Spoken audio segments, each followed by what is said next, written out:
नमस्कार किसान साथियों, मैं राकेश तंवर इस वीडियो के माध्यम से आज 20 जुलाई को जिस फसल के बारे में बातचीत करना चाहता हूं, वो जो अपनी फसल है वो है बीटी कपास। हरियाणा, पंजाब और राजस्थान एरिया के जितने भी किसान साथी मेरी इस वीडियो को देख रहे हैं,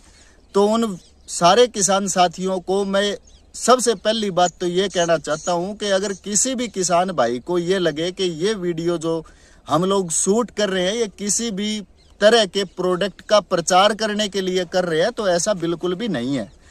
खेती पाठशाला CCS HAU एलुमनाई ये जो YouTube चैनल है, ये सिर्फ खेती की दिशा में किसानों को ऊपर उठाने के लिए एक हमारा सिर्फ खाली प्रयास है।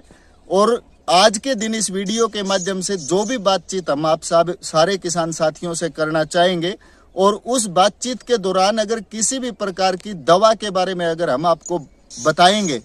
तो उसके पीछे आप ये मत सोचिए कि ये कोई कंपनी का प्रचार है या किसी प्रोडक्ट का प्रचार है। बीटी कॉटन की खेती में करंट सिचुएशन अगर आप देखें, तो अपना जो बीटी कॉटन की खेती करने वाला किसान है वो काफी असमंजस की स्टेज में है। अलग अलग किसान भाइयों के फोन भी आते हैं, अलग अलग प्रकार के व्हाट्सएप जो किसान भाइयों के ग्रुप है, उन ग्रुपों से भी हम लोग रेगुलरली जुड़े हुए हैं। और बहुत सारे किसान साथी ऐसे हैं जिनके खेतों में हम लोग रेगुलरली मतलब विजिट भी करते हैं। तो जो किसान का गुलाबी सुंडी को लेके जो अपनी बीटी कॉटन की खेती के अंदर दर्द है, उस दर्द का एहसास हम लोगों को भी है। गुलाबी सुंडी, सबसे पहला बात तो ये किसान साथियों के आज के दिन अगर किसी भी किसान भाई को अपने खेत के अंदर गुलाबी सुंडी की अगर समस्या दिख रही है, तो उसके लिए सबसे पहला जो स्टेप आप सारे किसान भाइयों को आज के दिन जो करने की जरूरत है वो है कि आपको अपनी जो बीटी कॉटन की खेती है उसके अंदर जो स्प्रे है वो स्प्रे करना चाहिए। क्यों करना चाहिए उसके बारे में मैं आप सारे किसान भाइयों को बता देता हूं। पाकिस्तान के लाहौर में एक एग्रीकल्चर यूनिवर्सिटी के जो रिसर्च है, उस रिसर्च को हम मतलब स्टडी कर रहे थे, अभी 2-3 दिन पहले की बात है। तो उस रिसर्च के अंदर हमने मतलब ये स्टडी किया था कि जो अपना बीटी कॉटन की जो खेती है उसमें किसी भी तरीके का अगर अजैविक तनाव आता है, अजैविक तनाव का मतलब जैसे आज के दिन अगर आप देखें तो ज्यादातर एरिया में बारिश नहीं है, हुम्मस बहुत ज्यादा है, और पिछले कई दिनों से लगातार पिछुआ हवा चल नहीं रही है। अगर हवा चल भी रही है तो पूर्वा हवा चल रही है, जिसकी वजह से अपनी जो बीटी कॉटन की खेती है वो एक तनाव की स्टेज में है।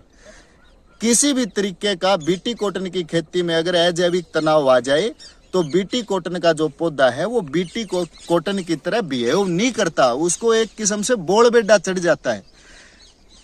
जब भी अजैविक तनाव बनते हैं पौधे के ऊपर, जैसे पूर्वा हवा लंबे समय से चल रही है, हुम्मस बहुत ज्यादा है, टेम्परेचर बहुत ज्यादा है, बीटी कॉटन के अंदर जितना फ्लावरिंग आज के दिन दिखना चाहिए वो फ्लावरिंग दिख नहीं रहा है, तो जब भी ये स्ट्रेस इस तरीके का बनता है तो बीटी कॉटन अपने अंदर जो उसका गुण है, जो इंसेक्टिसाइडल प्रॉपर्टी है उसकी, जिसकी वजह से वो कीड़ों और बीमारियों से लड़ता है, उस अक्षमता को खोना शुरू कर देता है। तो पिछले इतने दिनों से ये जो अजैविक तनाव की समस्या जो बीटी कपास के अंदर दिख रही है, और कुछ अलग अलग प्रकार के कीड़ों के लिए मौसम जो वो अनुकूल है, तो ये कारण है जिसकी वजह से लंबे चौड़े एरिया के अंदर आपको गुलाबी सुंडी की जो समस्या है वो दिख रही है। सबसे पहली बात तो ये। और इस टाइम पे अगर कोई भी किसान साथी अगर स्प्रे करने के बारे में सोच रहा है, तो अगर उसके खेत में सफेद मच्छर, हरे मच्छर की ज्यादा बड़ी समस्या नहीं है, जिसका पौधा बिल्कुल हरा भरा है, कच्चेपन पे है, पत्ते पे किसी प्रकार का कोई कालापन नहीं है, तो वो जो किसान साथी है वो पहले जो स्प्रे करे अपने कपास के अंदर, या अगर दूसरा स्प्रे भी अपनी कपास के अंदर करंट आज के दिन अगर करे, तो उसको करना चाहिए किसान भाइयों एक तो नीम ऑयल।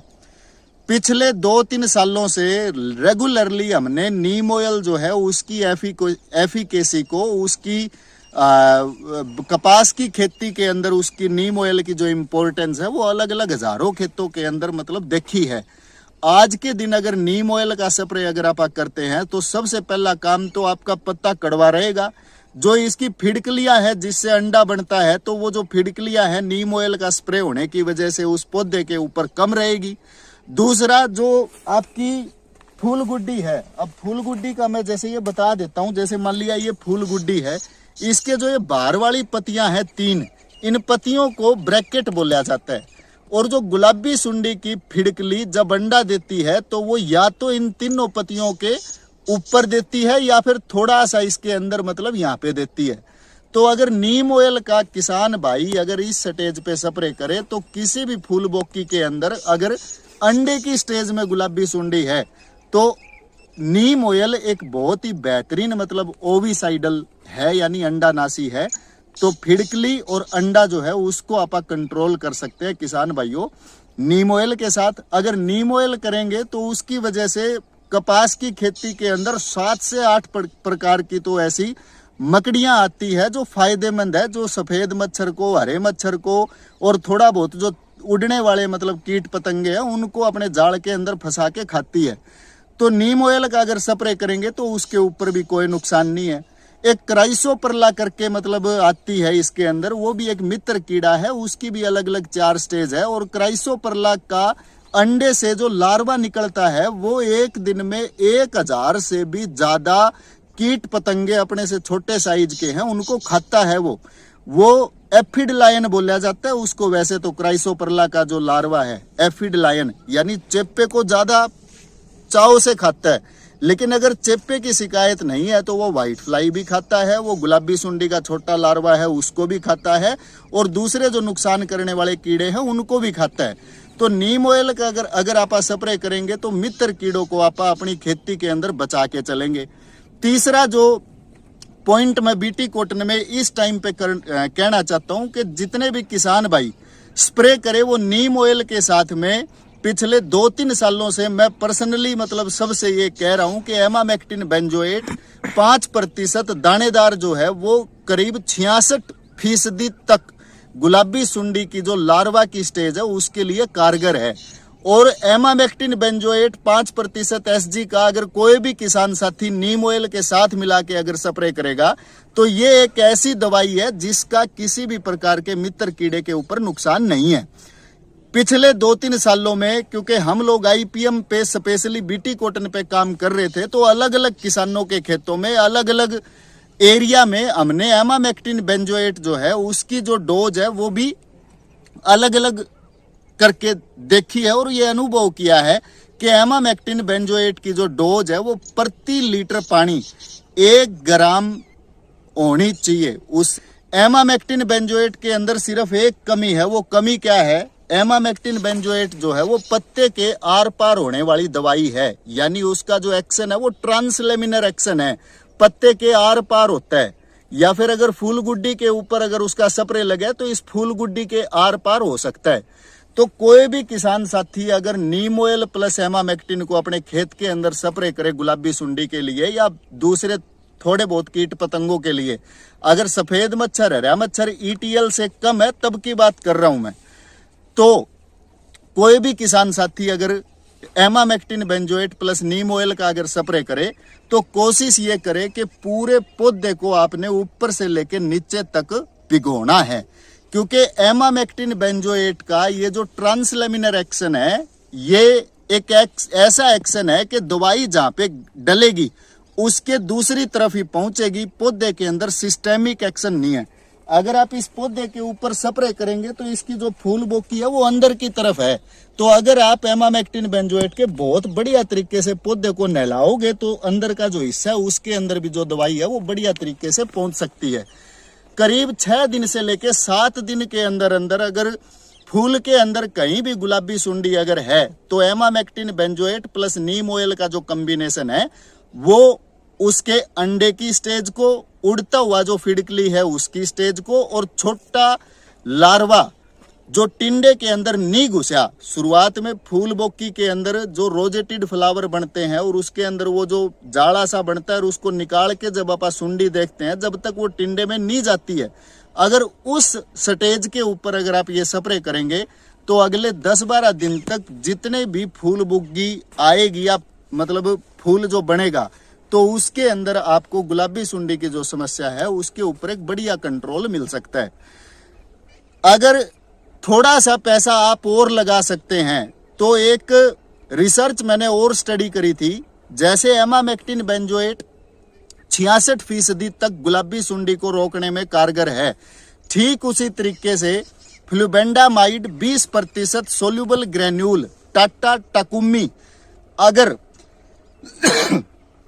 कोई भी किसान साथी एमामेक्टिन बेंजोएट की जगह नीम ऑयल के साथ मिला के अगर स्प्रे करे तो वो गुलाबी सुंडी की जो लार्वा वाली स्टेज है उस पे 72% तक इफेक्टिव है। अगर टाटा टाकुमी फ्लुबेंडामाइड 20% सोल्यूबल ग्रेन्यूल को आधा ग्राम प्रति लीटर पानी के हिसाब से अगर आप बढ़िया घोल बना के अगर पौधे के ऊपर स्प्रे करेंगे तो वो एक सिस्टमिक दवा है। अगर पत्ते के ऊपर लगती है तो वो नीचे तक काम करती है, यानी फूल गुड्डी के ऊपर अगर फुहारा नहीं भी लगेगा तो भी टाटा टाकुमी या जो फ्लुबेंडामाइड है वो उस फूल गुड्डी के अंदर वो जो सुंडी है उसको कंट्रोल में लेके आएगा। 72% तक का रिजल्ट है। तो ये स्प्रे तो उन सारे किसान भाइयों को करना चाहिए। टाटा टाकुमी ज्यादा बेहतर है अगर आप वो कर सकते हैं, नहीं तो फिर नीम ऑयल प्लस एमामेक्टिन बेंजोएट जो है वो आप इसके अंदर बीटी कॉटन के अंदर स्प्रे कर सकते हैं। कोशिश ये करें कि जैसे इस किसान भाई ने ये जो नरमा है ये पूरा छिद्दा लगाया है, अगर आपने भी प्रति एकड़ अगर 2-2 पैकेट की बिजाई करी हुई है तो एक पैकेट के अंदर करीब 4500 के आसपास मतलब बीज होते हैं। अगर 2 पैकेट की आपने बिजाई करी है तो करीब करीब 9000 पौधे एक एकड़ के अंदर 2 पैकेट लगाने से बनते हैं।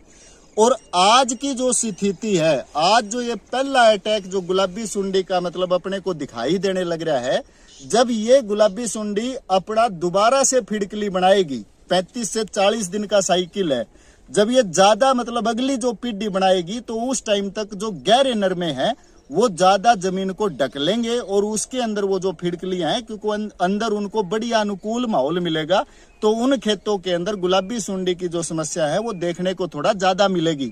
तो अभी भी अगर आप अपने बीटी कॉटन की खेती को छिद्दा कर सकते हैं तो छिद्दा करिए।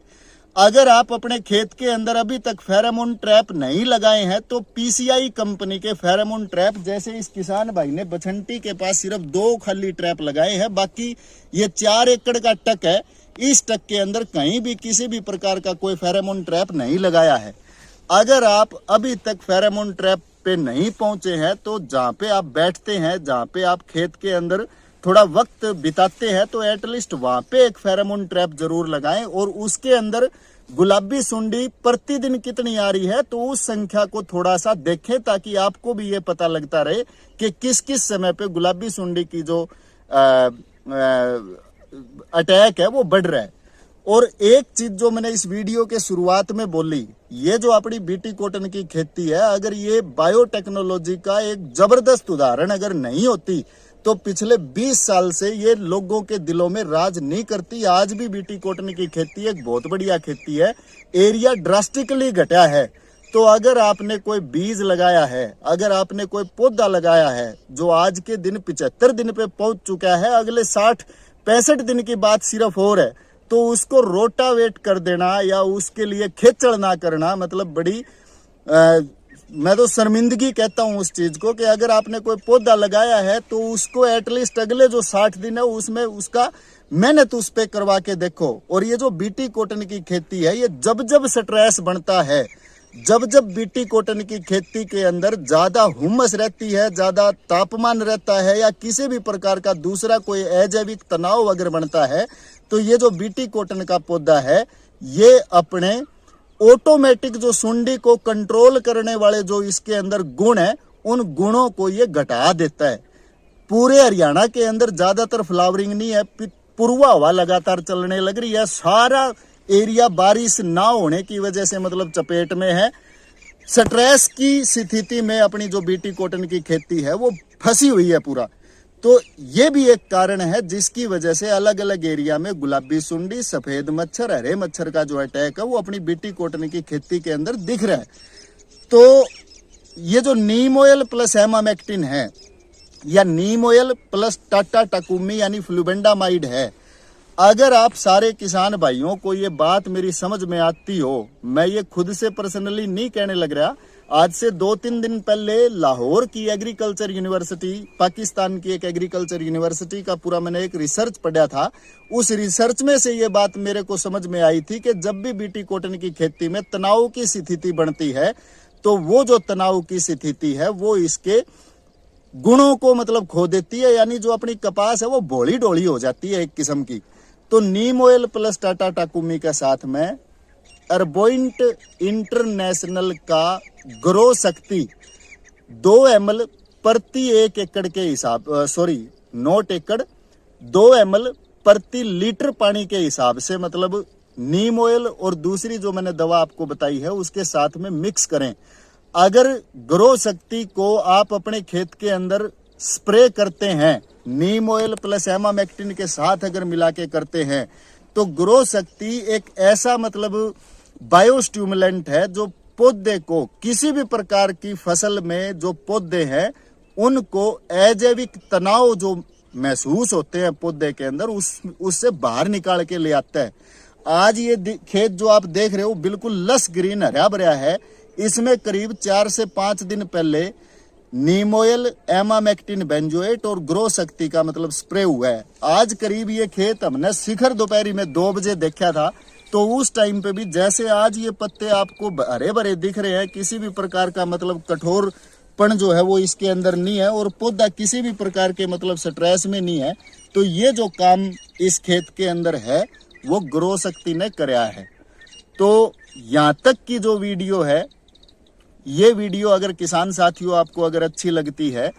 तो आप इस वीडियो को अपने जो बाकी दूसरे किसान साथी है उन तक भी पहुंचाएं। और मैं दोबारा रिपीट एक लाइन और कर रहा हूं कि अगर लगाने का जज्बा अगर नहीं है, अगर किसी भी पौधे का अगर खेचड़ करने का जज्बा अगर नहीं है, तो वो चीज अपने को नहीं करनी चाहिए, वो चीज अपने को नहीं लगानी चाहिए। जितने बीटी कॉटन के किसान साथियों ने अब की बार अपने अपने एरिया में पहली दफा जो धान लगाया, मैं तो उनको सैल्यूट करता हूं कि कम से कम उन्होंने एक नई फसल को अपने एरिया के अंदर इंट्रोड्यूस करने की कोशिश तो करी। हालांकि एरिया में पीला पड़ा हुआ है धान, लेकिन मेरे को कॉन्फिडेंस है कि अगर किसान साथी सही जानकारी के साथ में अपने कॉटन बेल्ट के अंदर भी जहां जहां मतलब धान पहली दफा लगने लग रहा है, अगर वो किसान साथी भी बढ़िया मेहनत करें और टाइम टू टाइम अगर अपने धान की जो खुराक और बाकी प्रबंधन अगर उनको पूरा करते चले, तो वो जो किसान साथी है वो धान की एवरेज भी बड़ी अच्छी पा सकते हैं।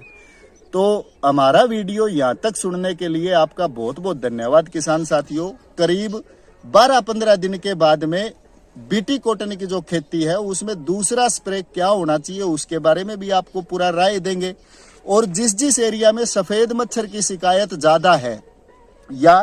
हरे मच्छर की शिकायत अगर ज्यादा है, गुलाबी सुंडी की समस्या अगर इतनी ज्यादा नहीं है, तो वो जो मेरे किसान साथी है, क्योंकि खर्च भी दिन भर प्रतिदिन मतलब बढ़ने लग रहा है, तो वो जो किसान साथी है वो व्हाइट फ्लाई, सफेद मच्छर और जो हरा मच्छर है उसको कंट्रोल करने के लिए अगर आपको मार्केट में मिलता है तो यूपीएल कंपनी का उलाला आधा ग्राम प्रति लीटर पानी के हिसाब से घोल बना के सफेद मच्छर और हरे मच्छर को रोकने के लिए मतलब इस्तेमाल कर सकते हैं। और यूपीएल का जो उलाला है वो भी एक किस्म का ऐसा इंसेक्टिसाइड है, वो एक ऐसा कीड़े मार मतलब दवा है जो किसी भी प्रकार के मित्र कीड़े के ऊपर कोई नुकसान नहीं पहुंचाती है। अगर आपके एरिया में व्हाइट फ्लाई की समस्या ज्यादा है, अगर आपको यूपीएल का उलाला अगर मार्केट में नहीं मिलता है, तो आप उसकी जगह सुमिटोमो कंपनी की जो लेनो है उसको सफेद मच्छर को कंट्रोल करने के लिए स्प्रे के अंदर इस्तेमाल कर सकते हैं। और लेनो क्योंकि हरे मच्छर के ऊपर इतना ज्यादा इफेक्टिव नहीं है, तो उसके लिए आप इमिडाक्लोप्रिड जो 17.8 है या 30.5 है या 70% है, उसकी अलग अलग डोज है, तो वो भी आप जो आपका लेनो है उसके साथ में हरे मच्छर के लिए इस्तेमाल कर सकते हैं। हमारे साथ इतने लंबे समय तक बने रहने के लिए आपका बहुत बहुत धन्यवाद। हम आशा करते हैं कि हमारी ये जो वीडियो आपको पसंद आई होगी।